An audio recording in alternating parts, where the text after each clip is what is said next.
Thank you, and please. Thank you, Stu Eisenstadt, for that introduction, for your leadership in the United States Holocaust Memorial Museum. You're a true scholar and statesman and a dear friend. Speaker Johnson, Leader Jeffries, members of Congress, and especially the survivors of the Holocaust. My mother were here, she'd look at you and say, God love you all. God love you all. Abe Foxman and all other survivors who embody absolute courage and dignity and grace are here as well. During these sacred days of remembrance, we grieve, we give voice to the 6 million Jews who were systematically targeted and murdered by the Nazis and their collaborators during World War II. We honor the memory of victims, the pain of survivors, the bravery of heroes who stood up to Hitler's unspeakable evil, and we recommit to heading and heeding the lessons that one of the darkest chapters in human history, to revitalize and realize the responsibility of never again. Never again, simply translated for me, means never forget. Never forget. Never forgetting means we must keep telling the story. We must keep teaching the truth. We must keep teaching our children and our grandchildren. And the truth is, we're at risk of people not knowing the truth. That's why growing up, my dad taught me and my siblings about the horrors of the Shoah at our family dinner table. That's why I visited Yad Vashem with my family as a senator, as vice president, and as president. And that's why I took my grandchildren to Dachau so they could see and bear witness to the perils of indifference, the complicity of silence in the face of evil that they knew was happening. Germany, 1933. Hitler and his Nazi party rise to power by rekindling one of the world's oldest forms of prejudice and hate, anti-Semitism. His rule didn't begin with mass murder. It started slowly across economic, political, social, and cultural life. Propaganda demonizing Jews, boycotts of Jewish businesses, synagogues defaced with swastikas, harassment of Jews in the street and in the schools, anti-Semitic demonstrations, pogroms, organized riots. With the indifference of the world, Hitler knew he could expand his reign of terror by eliminating Jews from Germany, to annihilate Jews across Europe through genocide the Nazis called the final solution. Concentration camps, gas chambers, mass shootings. By the time the war ended, 6 million Jews, 1 out of every 3 Jews in the entire world, were murdered. This ancient hatred of Jews didn't begin with the Holocaust. It didn't end with the Holocaust either, or even after our victory in World War II. This hatred continues to lie deep in the hearts of too many people in the world, and it requires our continued vigilance and outspokenness. That hatred was brought to life on October 7th in 2023. On the sacred Jewish holiday, the terrorist group Hamas unleashed the deadliest day of the Jewish people since the Holocaust. Driven by ancient desire to wipe out the Jewish people off the face of the earth, over 1,200 innocent people, babies, parents, grandparents, slaughtered in their kibbutz, massacred at a music festival, brutally raped, mutilated, and sexually assaulted. Thousands more carrying wounds, bullets and shrapnel from the memory of that terrible day they endured. Hundreds taken hostage, including survivors of the Shoah. Now, here we are, not 75 years later, but just 7.5 months later, and people are already forgetting. They're already forgetting that Hamas unleashed this terror. It was Hamas that brutalized Israelis. It was Hamas who took and continues to hold hostages. I have not forgotten, nor have you, and we will not forget.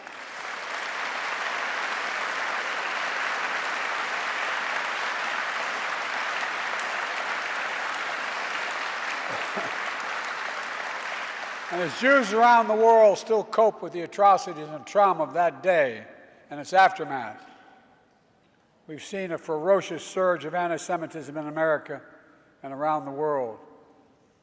Vicious propaganda on social media. Jews forced to keep their hide, their keepers under baseball hats, tuck their Jewish stars into their shirts.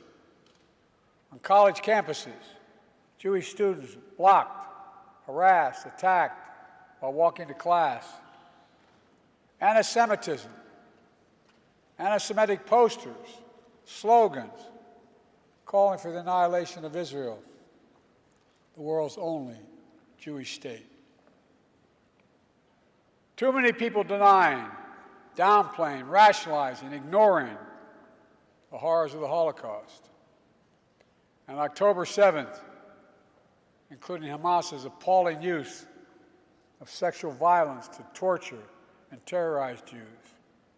It's absolutely despicable, and it must stop. Silence.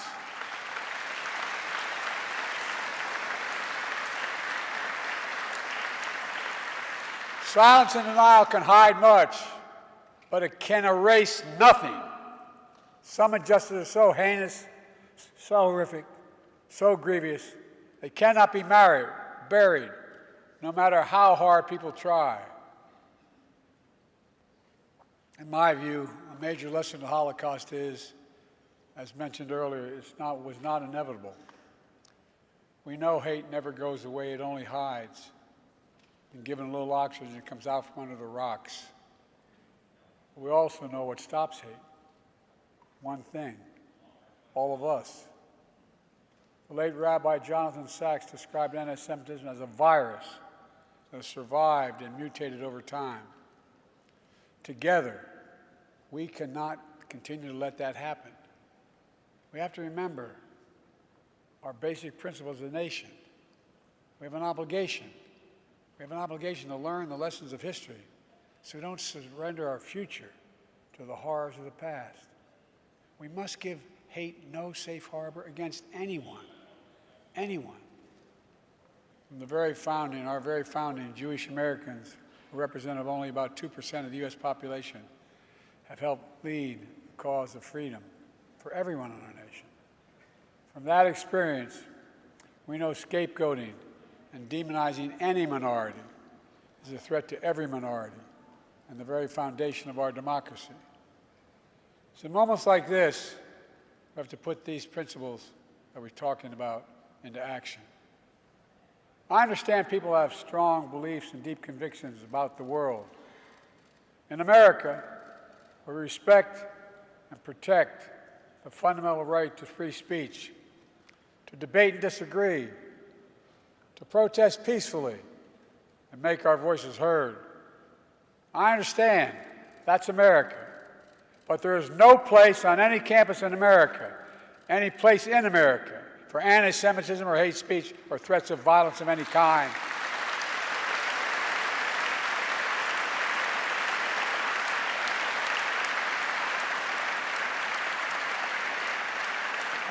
Whether against Jews or anyone else, violent attacks, destroying property is not peaceful protest. It's against the law. And we are not a lawless country. We're a civil society. We uphold the rule of law. And no one should have to hide or be brave just to be themselves.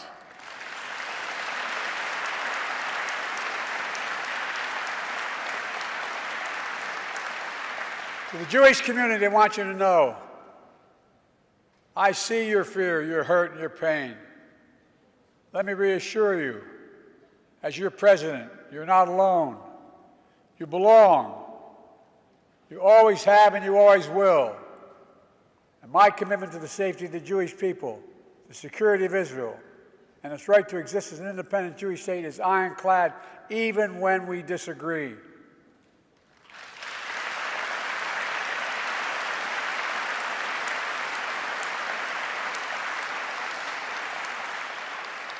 My administration is working around the clock to free remaining hostages, just as we have freed hostages already, and will not rest until we bring them all home.